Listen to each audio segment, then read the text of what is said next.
자, 오늘 말씀 제목은 하나님과의 거리예요. 여러분, 사람과 사람 사이가 가깝다라는 것은 어떻게 증명합니까? 신뢰. 그 신뢰가 도대체 뭡니까?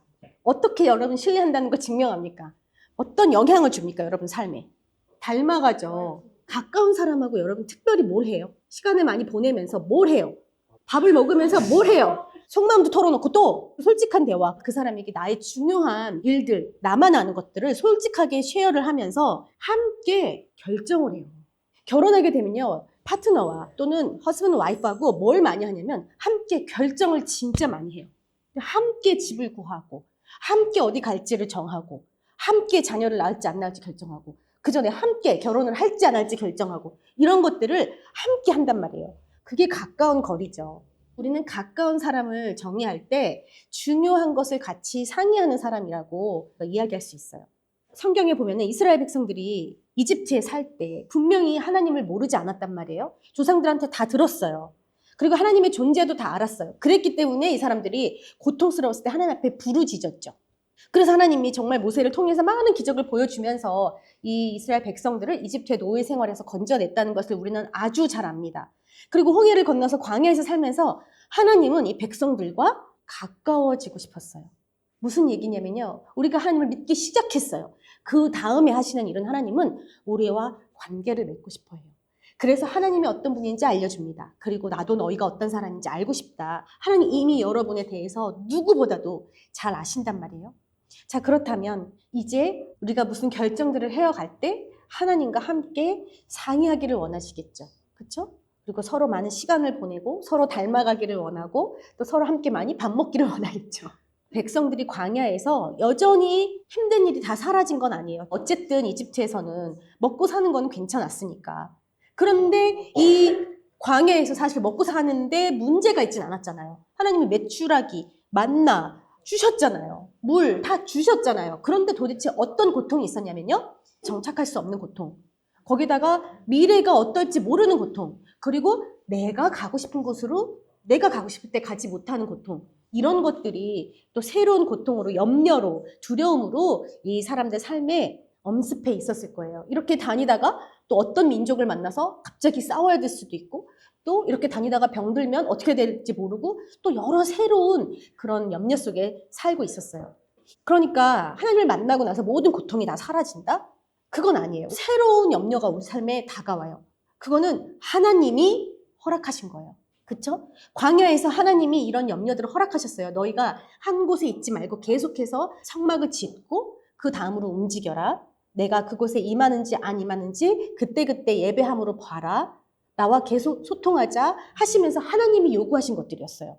그리고 너네가 적들을 만날 텐데 걱정하지 마. 내가 허락하는 거야. 그 적들이 거기 살아. 근데 나는 너네를 보호할 거야. 너네 내일 먹을 음식이 없어서 두렵지? 그런데 만나도 딱 그날 것만 가져가. 내일 건 내가 줄 거야 하면서 이렇게 하나님이 걱정이라는 것까지 하나님이 허락하신 거예요. 그런데 그 걱정을 이제는 하나님 앞에 내려놔. 그리고 나를 신뢰해. 내가 내일 줄 거잖아. 그거를 배워가. 이러면서 서로의 관계를 더 좁혀가기 원하셨어요. 그래서 사실 여러분, 관계를 가질 때 연애라던가 친구라던가 가정이라던가 여러분 삶에 어떤 관계를 가질 때는요, 답이 성경에 다 있어요. 하나님이 우리와 관계 갖는데 천재세요. 그래서 광야 생활을 보면 하나님이 우리의 관계를 아주 세밀하게 계획하셔서 전쟁 중에 먹는데 스펜딩 타임에 전부 다 하나님이 인도하셨거든요. 그런데 우리가 알고 있죠. 이스라엘 백성은 결국 그 관계에 실패해요. 왜냐하면 하나님이 계속해서 인도해 줬는데도 불구하고 알려줬는데도 불구하고 이스라엘 백성은 계속해서 나는 이런 사람이야. 나의 생각이 옳아. 내가 사는 방식이 맞아. 내 힘으로 살 거야. 관계 맺는데 참 부족했던 것 같아요. 만약에 여러분들의 지금 삶이 내일을 예상할 수 없고 만약에 의지할 수 있는 사람이 없다면, 그런 광야에 있다면 여러분 하나님을 더 찾게 되시기를 바라요. 그리고 하나님의 뜻을 더 구하게 되기를 바랍니다. 그렇다면 여러분이 지금 있는 그 광야는 하나님과 관계를 쌓아가는 가장 축복된 자리일 거예요. 하나님과 가까워지는 과정은 저절로 되는 것이 아니에요. 우리가 하나님을 알아가는 과정이 뭐가 있죠? 여러분, 하나님 알기 위해서 뭐 해요? 말씀을 열심히 읽어요. 제가 알기로도 여러분 지금 말씀을 많이 읽었다고 들었어요. 거의 한 번 다 읽는 거 끝낸 사람도 있고. 자, 그랬을 때 여러분 하나님에 대해서 무엇을 알게 되셨어요? 많은 사람들이 성경을 읽으면 하나님을 알게 된다라고 생각을 해요. 심지어 어떤 사람은 성경을 배고자 하면 하나님을 알게 된다라고 생각해서 진짜 배고자 하는 사람도 있어요. 성경을 많이 읽는다고 해서 하나님을 알게 되는 게 아니에요. 심지어 이스라엘 백성은 모세의 인도하에 그 모든 하나님의 기적을 다 경험하고서도 하나님의 말씀을 십계명이라는 것을 통해 들었음에도 불구하고 하나님과 관계가 맺어지지 않았단 말이죠. 기도 열심히 하잖아요. 기도 열심히 하면 하나님이 다 들어줄 거라고 생각하고 하나님과 가까워질 거라고 생각하는 것도 굉장히 오산입니다. 왜인 줄 아세요? 자동적으로 우리 안에 내 중심대로 살고자 하는 성향이 너무너무 강하기 때문이에요. 이게 어떤 사람은 덜 강하고 어떤 사람은 아주 강하냐가 아니고요. 그냥 다 강해요. 이거는 고집하고는 다른 차원이에요. 그냥 회귀 본능. 우리는 계속해서 우리 본제로 돌아가려고 하는 성향이 있어요. 그런데 거기다가 이제 사단이 우상이라는 거로 불을 지피잖아요. 그러면 그냥 고속으로 가는 거예요. 내 중심의 삶으로. 그러니까 우리가 믿고 나서도 우리는 다시 그 삶으로 또 돌아가고 또 돌아가는 거예요. 목사라고 안 그럴까요? 아니요. 선교사라고 안 그럴까요? 아니요. 일반 성도라고 안 그럴까요? 절대 그렇지 않습니다. 누구나 다 우리는 그 원래 모습대로 돌아가고 싶어 하는 그 성향이 우리 안에 정말 강하게 있어요. 자, 그렇다면 어떻게 하면 하나님과 거리가 좁혀질 수 있을까요? 이건 모두에게 적용되는 거예요. 빌립보서 3장 7절에서 9절입니다. 지금 사도 바울은 온통 이 모든 관심이 너무너무 예수님에게 집중이 돼 있어서 지금 내게 조금이라도 들어오면 예수님을 잃어버릴까 봐 내가 가지고 있는 것, 내가 추구하던 것, 그거 다 버리기로 작정한 거예요. 심지어 저 내 안에 내가 카운트하고 있는 어떤 자그마한 행복, 어떤 자그마한 나의 것, 내가 소유하고 싶은 것들을 전부 다 버리기로 작정하고 쓰레기로 여긴 거예요. 그게 내 가정이건, 그게 나의 관계건, 그게 나의 미래건, 재정이건, 진로건, 나의 시간이건, 무엇이든지 내게 유익하던 것을, 그리고 심지어 내가 카운트하던 모든 것을 다 해로 여긴다. 왜냐하면 예수 안에 찾은 바 되기 위해서. 우리 안에는 행복해지고 싶어 하는 열망들이 있어요. 안정되어지고 싶고 좀 행복해지고 싶은 생각이 있잖아요. 그게 잘못된 것은 아닙니다. 그런데 예수님을 아는 것에 그것이 방해가 될 수 있어요. 이스라엘 백성들이 나 좀 이제 스테이블하게 살고 싶다. 그만 좀 이렇게 옮겨다니면서 살고 나 좀 어느 가나안인가 뭐 거기 데려가 주신다며요. 우리 빨리 거기 가서 안정돼서 살면 안 됩니까? 이렇게. 언제 적이 닥칠지 모르는데 성곽도 아니라 고작 텐트 치고 거기서 하나님이 오시기를 기다리면서 마냥 현실감 없이 사는 그런 인생에서 좀 이제는 돌이켜서 이렇게 카페나 템포러리한 곳에 예배 드리는 것이 아니라 좀 좋은 성전에서 모여서 예배도 드리고 언제든지 우리가 와서 기도 드릴 수 있는 그런 교회에서 예배 드리면 안 됩니까, 하나님? 우리가 이렇게 안정적인 것을 추구한단 말이죠. 하나님, 저 혼자 사니까요. 자꾸 마음이 여기저기 뺏깁니다. 하나님, 저 가정 생기게 해주세요. 그래서 정말 여기저기 마음 안 흔들리고 하나님만 섬길 수 있게 해주세요. 아마 여러분 이런 기도들 해보셨을 거예요. 말해 무얼 해요? 정말 많은 이런 내가 생각하고 있는, 내가 옳다고 생각되는, 또한 행복해지고 싶어하는 우리들의 열망이 있을 거예요. 그리고 나뿐만이 아니라 다른 사람의 인정도 어느 정도는 받아야 되지 않아요? 우리가 인간인데 인정 욕구라고 하는 게 있잖아요.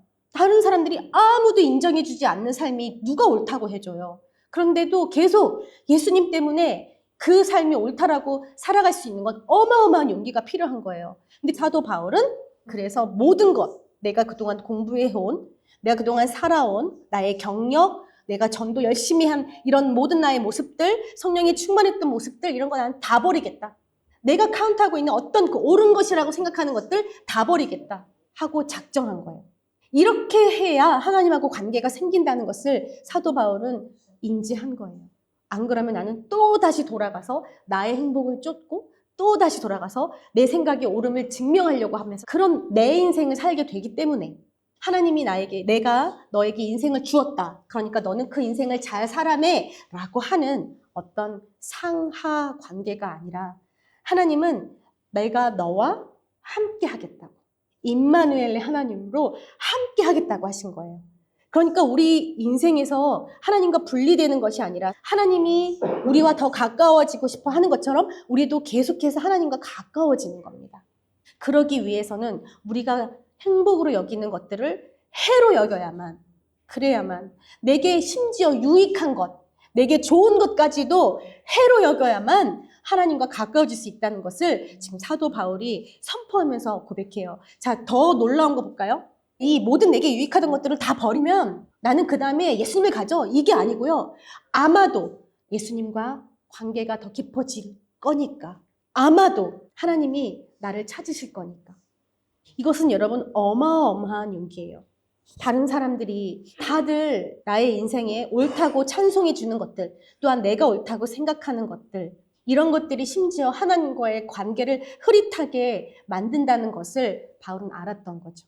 예수님과 하나님과의 거리는 어느 정도였을까요? 예수님은 하나님의 마음, 하나님의 때, 그리고 하나님의 뜻이 이루어지기를 온 삶으로 바랬어요. 이 짧은 세월 동안 어마어마한 일들을 내가 할 수 있는 최대한의 일들을 해내고 싶어 하는 것이 아니라 오늘 하나님의 마음이 내 삶에, 내 마음에 그대로 소통되기를, 오늘 하나님의 뜻이 이루어지기를, 오늘 하나님이 원하시는 삶을 내가 살아내기를, 이렇게 계속 십자가까지 가신 거예요. 그럴 때 하나님은 또 무엇을 예비하셨어요? 부활을 예비하셨죠. 그리고 끝이 아니에요. 이 세상을 위해서 다시 오기를 또 약속해 주시는 거예요. 여러분, 이렇게 영원한 하나님의 관계와 계획 안에 있으세요? 이렇게 하나님과 함께 동행하는 바울과 같은, 예수님과 같은 삶은요, 내가 기도했더니 내가 무슨 사역을 해서 내가 어떤 열심을 내서가 아니라 우리의 삶에 하나님의 뜻이 이루어지는 것을 경험하고 계속해서 하나님의 앞으로 삶으로 나아가는 것이에요.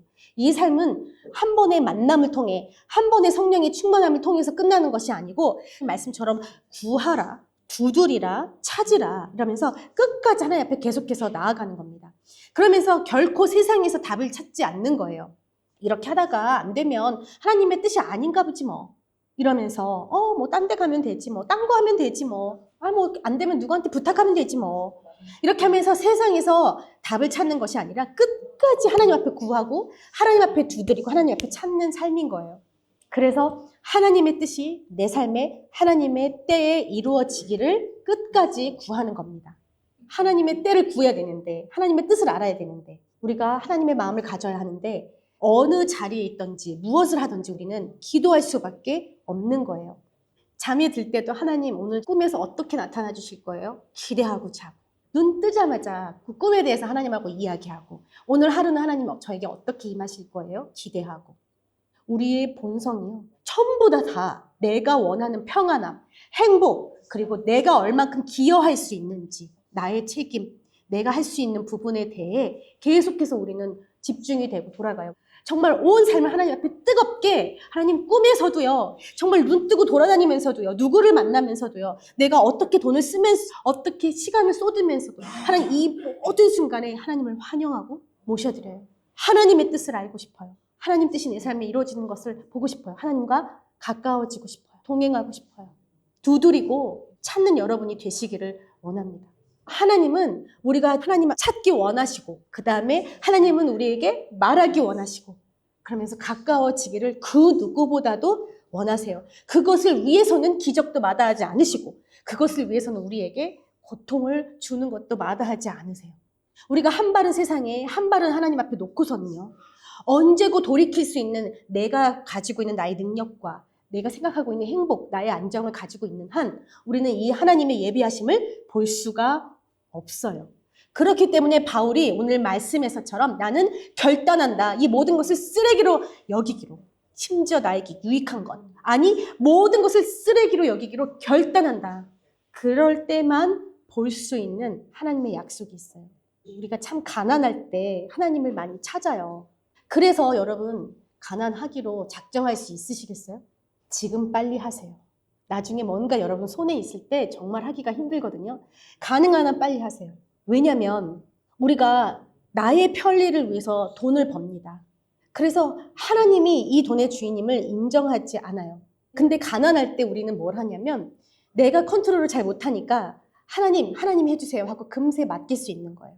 우리는 재정에 있어서 하나님과 가까워지기 위해 몸부림을 쳐야 합니다. 하나님 이거 내 거 아닙니다. 하나님 내가 가진 거 하나도 내 거 아닙니다. 진로를 찾을 때도 마찬가지예요. 내가 잘하는 거 발견하는 게 아니죠. 이 시대에 지금 안정된 직업을 구하는 것도 아니에요. 앞으로 잘 되는 직장 알아서 공부하는 것도 아니에요. 나의 유익을 위해서 구하는 것이 아니라고요. 사회에 좋은 구성원이 되겠다. 내가 이거 열심히 공부해서 많은 사람들을 돕겠다. 이렇게 진로 구하는 거 아닙니다. 하나님 여러분 손길 없어도 충분히 다 도울 수 있고 충분히 이 세상 다 이끌어 가십니다. 이 진로를 통해서 정말 내가 온전한 사람이 되게 해주십시오. 하나님을 하나님으로 볼 수 있는 눈을 가지는 그런 진로를 내게 주십시오. 하나님이 내 인생의 주인임을 정말 몸부림치면서 알아가야 해요. 나랑 제일 잘 맞을 것 같은 사람을 찾는 것이 아니라 어떤 나의 기준에 부합하는 이상형 같은 사람을 만나는 게 아니라 또는 나와 비슷한 레벨의 사람 이런 거 만나는 게 아니라 함께 모든 결정에서 하나님을 찾으면서 나눌 수 있는 사람. 하나님이 우리 둘 사이의 관계의 주인임을 인정할 수 있는 그런 연애로 나아가야 해요. 열심히 나아가야 해요. 그렇지 않으면 다 하나님한테서 돌이켜서 원래의 나의 행복으로 또 드라이브하고 간다고요. 가정에서도 마찬가지예요. 다들 사는 만큼 살고 애들 교육 잘 시키고 깨소금 나는 그런 안정적인 가정을 만들어가는 것이 아니라 한 마음으로 하나님을 섬길 수 있는 가정을 우리는 열심히 추구하고 또 바라야 해요. 여러분 한 마음으로 함께 모여서 하나님의 뜻을 찾게 되기를 바랍니다. 그럴 때 하나님은 우리에게 말씀을 통해서 응답하시고요. 우리는 그 하나님의 뜻대로 행할 믿음이 생겨요. 그러면 우리는 결단하고 그 뜻대로 살아가는 겁니다. 그럴 때 우리는 하나님과 가까워지고 하나님하고의 거리가 가까워지는 거예요.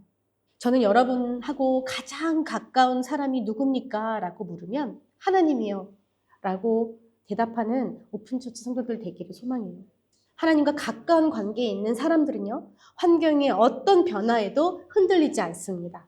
왜냐하면 하나님이 이 모든 것을 다스리고 있다는 것을 정확하게 알고 있는 믿음 때문에 그래요. 그래서 환경이나 사람, 어떤 나의 능력을 의지할 수가 없어요. 하나님은 어떤 외부적인 요건과 상관없이 하나님의 뜻대로 일하시기 때문이에요. 하나님은 환경을 사용하세요. 하지만 어떠한 제한도 없으세요. 그것이 심지어 나의 능력의 제한이건 심지어 이 세상의 흐름의 제한이건 하나님은 어떤 제한도 없으십니다. 그러므로 세상이 변하고 세월이 지나도 하나님의 뜻은 변하지가 않아요. 그리고 하나님의 뜻이 이루어진다는 것은 이루어집니다. 여러분 이 삶은요 사실 계속해서 도전과 모험입니다. 그러니 여러분 삶이 안정적이고 평안할 거라는 것은 기대조차 하지 마세요. 이 도전과 모험이 너무 싫어서요. 저는요 하나님 안 믿을래요. 좋아요. 그런데 여러분 그곳은 계속된 불안과 계속해서 다가오는 두려움이 가득할 겁니다. 하나님이 펼쳐주시는 어떤 도전의 상황에서 하나님을 신뢰하고 순종하고 결단하고 나아가는 삶은요. 계속해서 분명히 쓰러질 거고요. 잘못도 할 거예요. 하지만 두렵지 않습니다. 왜냐하면 실수가 없으신 하나님과 더욱더 더 가까워지는 과정이기 때문이에요. 이 길은 나이가 든다고, 기력이 쇠한다고, 또한 내 실력이 사라진다고, 몸이 어디 불구가 된다고, 돈이 없어진다고, 환경이 변한다고 흔들리는 삶이 아니에요. 하나님과 점점 더 가까워지고 하나님과 더더욱 동행하기 때문에 더 멋진 삶이에요. 이 도전은 절대 끝나지 않을 거고요. 하나님과 함께하는 모험은 계속될 겁니다. 임마누엘로 우리에게 오셔서 함께 하신 이 하나님이 우리로 하나님이 주시는 생명을 얻게 하시고 더 풍성히 얻게 하실 겁니다. 하나님과 가까운 관계에 있는 여러분, 매일 주마다 우리가 모일 때마다 하나님과 더더욱 가까워진 이야기들로 정말 기꺼이 이 세상 것들을 더 버리고 또 버린 것들로 우리의 삶의 이야기가 가득 차지기를 소망합니다. 특히 지금 하나님이 여러분에게 도전하고 모험으로 손을 내미셨을 때 여러분 정말 과감히 여러분의 인생과 여러분이 붙들고 있는 그 어떤 유익한 것 아니 그 어떤 무엇이라도 과감히 버리고 하나님께 다 맡기고 하나님을 찾을 수 있는 시간들이 되기를 그런 삶이 되기를 축원합니다.